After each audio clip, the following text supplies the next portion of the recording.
Doutor, queria também passar com o senhor pela seguinte pauta. A gente tem aqui, isso eu estou resgatando do meio de julho, foi quando foi iniciada uma investigação sob a seção 301 da Lei Comercial de 1974 dos Estados Unidos quanto a práticas injustas, discriminatórias ou injustificáveis contra empresas americanas no Brasil.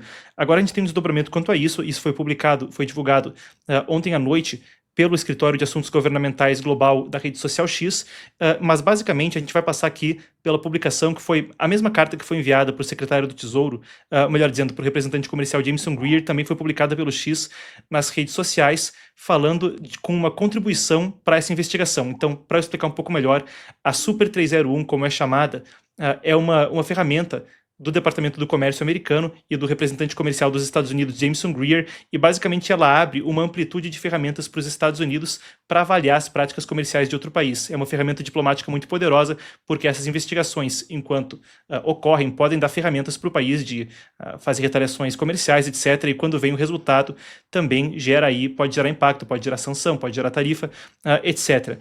Isso é o que o X mandou, então, para essa investigação do governo americano. A X opera no Brasil desde 2012, é ao lado de uma das nossas maiores bases de usuários, mas decisões judiciais recentes estão minando o Marco Civil da Internet de 2014, que protegia a liberdade de expressão, a privacidade e a responsabilidade dos intermediários. A X destacou em seus comentários submetidos ao escritório do representante comercial americano que essas novas decisões judiciais, que anulam aspectos significativos do Marco Civil da Internet, ameaçam a liberdade de expressão, bem como o comércio digital dos Estados Unidos. Os comentários do X ao representante comercial argumentam que os tribunais brasileiros estão ignorando o Tratado de Assistência Jurídica Mútua entre os Estados Unidos e o Brasil, forçando subsidiárias locais a entregar dados de comunicações, mesmo de usuários americanos, sem canais diplomáticos, mesmo que isso infrinja a lei americana. Em 2023, o Supremo Tribunal Federal manteve essa decisão, ignorando normas internacionais e criando conflitos com as leis americanas. Em junho de 2025, o STF decidiu que o artigo 19 do Marco Civil da Internet, a Lei de Governança da Internet do país, é parcialmente inconstitucional, permitindo que plataformas de redes sociais sejam responsabilizadas pelo conteúdo de usuários sem revisão judicial. Isso aumenta os custos de conformidade, incentiva a censura excessiva e coloca em risco a liberdade de expressão, inclusive para usuários dos Estados Unidos. Instamos o representante comercial a examinar essas barreiras comerciais. E aí, o STJ do Brasil afirmou sua jurisdição global, ordenando que as plataformas como o X removam conteúdo em todo o mundo, mesmo que seja legal em outros lugares, como os Estados Unidos, e o tribunal enquadrou isso como uma consequência natural da internet. Eu queria ouvir então o seu comentário, doutor, a respeito das publicações que vêm da carta que é enviada do X ao representante comercial americano nessa investigação.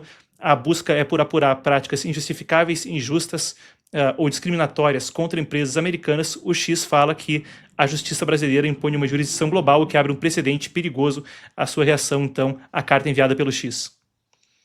Perfeito. Olha, eu começaria dizendo, até pegando o gancho da questão da entrevista que você antes mencionou, de que parte dessa entrevista até do Moraes foi no sentido de que, quando a verdade aparecesse, que as sanções seriam revogadas. E a verdade vai aparecendo exatamente no sentido oposto, de mostrar que as sanções do Trump ou dos Estados Unidos são sanções justificáveis, né?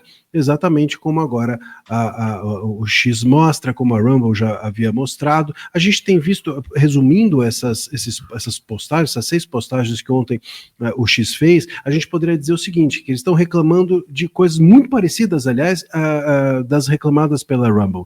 Uma delas é o fato de que as citações, e por isso eles mencionam tratados e cooperações internacionais, as citações e intimações feitas às plataformas eram feitas sem a formalidade adequada, e é isso que está dentro desses tratados internacionais, ou seja, eles eram intimados, a Rumble, por exemplo, foi intimada por e-mail, essa foi uma das reclamações, o X foi pior ainda, quando o X foi suspenso em 24, ele foi intimado pelo próprio X, o STF postou no X a intimação.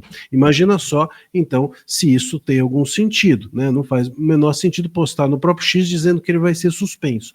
Então, essa falta de formalização, claro, torna completamente inválida a ordem. Se eu digo que você deve cumprir uma determinada ordem e não obedeça a formalidade, aquela ordem é nula. Esse é um ponto. E outro ponto que foi mencionado nessas postagens é algo que também a Rumble reclamou, que é a exigência de dados sigilosos ou protegidos por leis norte-americanas, dados de contas ou, enfim, de usuários que estavam naquele país, cidadãos daquele país.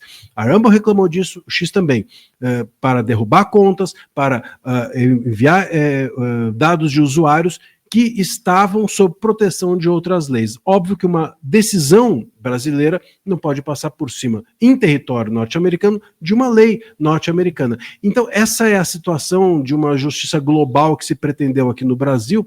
E vamos dizer, Marcos, isso não aconteceu apenas pontualmente. Como eu estou fazendo esse jogo com a Rumble, isso foi acontecendo ao longo do tempo. Esses 6 anos todos foram anos de decisões nesse sentido, globais e sem as formalidades devidas cumpridas. Essa é que é a verdade, digamos assim, que precisa ou que está sendo conhecida pelos Estados Unidos, e dessa verdade, têm decorrido as sanções. Doutor, ainda quando você citou agora há pouco o resto da entrevista do Moraes, ele falava de fato, a agência Reuters, que esperava que o que o ministro falava é que ele havia conversado com uma série de interlocutores, havia conversado com muitos professores de direito brasileiros e norte-americanos, e que todos acreditavam que não havia base para a imposição da Lei Magnitsky, que ela eventualmente seria revertida no Departamento de Estado. A posição do Departamento do Tesouro e do Departamento de Estado é que houve violações de direitos humanos sistemáticas de acordo com a estrutura da lei.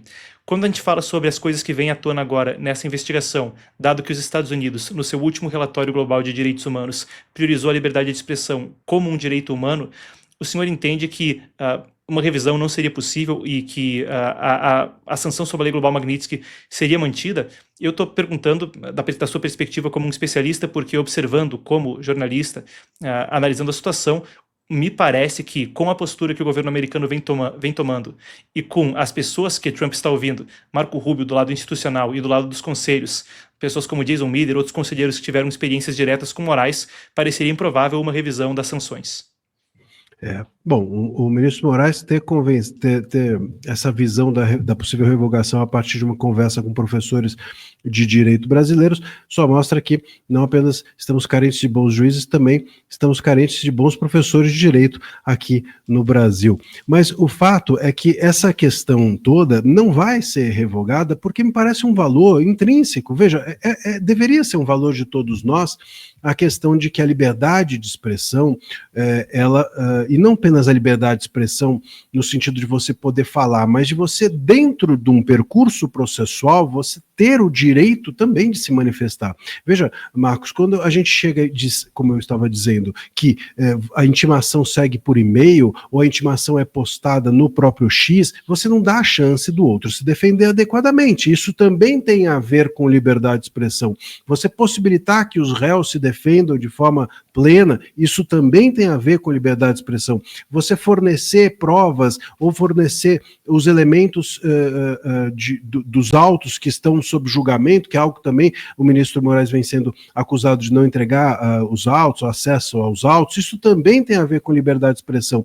Então, esse percurso todo da palavra ou do acesso à palavra é algo que se reclama muito a todo tempo. E aqui, e nos Estados Unidos, isso é visto como um valor fundamental. Os direitos humanos, eles sempre estiveram guardando a liberdade de expressão, mas em algum momento, sobretudo aqui no Brasil, nós dissociamos direitos humanos e liberdade de expressão como se direitos humanos pertencessem, vamos dizer assim, a uma ideologia de esquerda e liberdade de expressão a uma ideologia de direita. E eu creio que agora os Estados Unidos estão contando para nós, e deveríamos já saber disso, mas contando para nós que esses valores estão todos completamente umbilicalmente misturados, e devem mesmo estar. E é por isso talvez a estranheza dessa relação da liberdade de expressão com os direitos humanos, e é por isso talvez essa estranheza de que isso seja tão vital ou importante para os Estados Unidos. Para nós é estranho, mas para os Estados Unidos me parece que é absolutamente comum.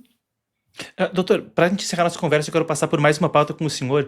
Então, depois que houve o influenciador Felca publicando aquele vídeo sobre a adultização, o debate sobre eventuais restrições nas redes voltou ao Congresso. Ontem foi aprovada a urgência do PL 2628 de 2022. Ele compartilha alguns aspectos com tentativas anteriores de regulação das redes.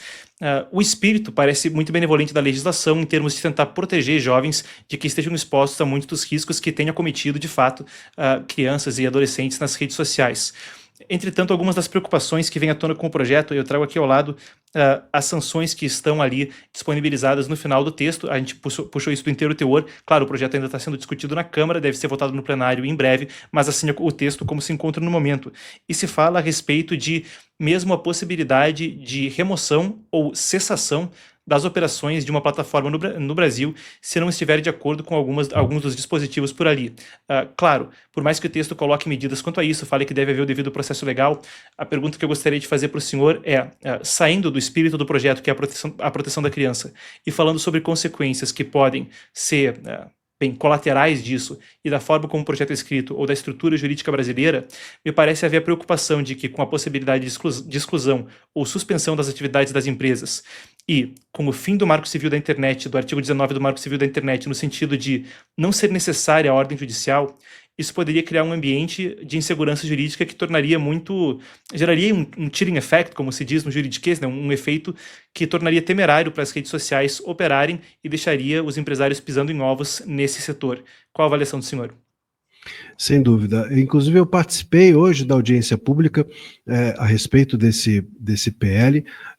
Fui convidado como um especialista em liberdade de expressão a falar no Congresso, e eu pontuei justamente esses pontos que você agora levanta, né? Além do fato, né, de que, inclusive, entendo que é totalmente indevido eles terem, às 10h30, levado adiante um novo texto, um novo relatório e aprovado uma urgência sem ouvir ninguém, porque os especialistas falariam no dia seguinte. Creio que a urgência deve ser decorrente do debate, não o contrário, não é? Mas, independente disso, os pontos que eu levantei foram exatamente esses. Veja só, se você puder suspender as plataformas, inclusive sem decisão judicial, né, por uma autoridade que ainda estaria por vir, etc., isso é muito perigoso. A gente, então, enfim, corre o risco de isso ser politicamente utilizado. Outra coisa que me causa bastante preocupação é a possibilidade de que conteúdos sejam imediatamente retirados, né? Então, se há uma identificação, por exemplo, aquele conteúdo é obsceno, aquele conteúdo atinge a infância e etc., bom, então aquele conteúdo pode ser retirado com um mero pedido de qualquer pessoa, e a plataforma é obrigada a retirar. Quer dizer, óbvio que amanhã um político pode pedir para o seu adversário, olha, ali tem um conteúdo e deve ser retirado, embora não tenha, e depois é que vai se ver, porque o conteúdo vai ser obrigado a ser retirado. Ou seja, são ferramentas que podem ser manipuladas em algum momento para uma censura ou até mesmo para uma instrumentalização política do projeto às vésperas da eleição. É muito perigoso que isso ocorra, sobretudo porque a gente está nessa entre-safra, né? Nós estamos às vésperas de um período eleitoral e após uma regulação das redes feita pelo STF. Ninguém sabe muito bem como isso ainda vai ser implementado na prática e já temos uma nova carga de um projeto que pode resultar em censura. É óbvio que o tema é sedutor, né? Enfim, a gente todo mundo, ninguém é contra proteger crianças, ninguém é contra proteger a infância, óbvio, mas a gente precisa também proteger a liberdade de expressão. Não dá para tirar a cobertura de um para colocar no outro. E a gente tem que lembrar sempre, Marcos, que lei não salva o mundo, né? É preciso entender que não é nesse lugar que se salva a criança. Eu gosto de pensar no exemplo do homicídio. O homicídio está na nossa legislação e na legislação de toda a humanidade por tantos e tantos séculos, e não é por isso que acabou o homicídio. Então, a existência de uma lei ou de um artigo ou de qualquer coisa do gênero não resolve o problema. O problema é resolvido com fiscalização. E se nós chegamos ao ponto do FELCA conseguir fazer um dossiê, a polícia também poderia ter feito. Se nós tivermos agora esses youtubers presos, então isso poderia ter sido feito antes. Então, é necessário que a omissão das autoridades públicas não seja resolvida com censura. Bom, perfeito. Sempre um prazer receber o senhor, doutor. Muito obrigado por nos atender novamente e a gente segue acompanhando o caso. Obrigado, um abraço a todos.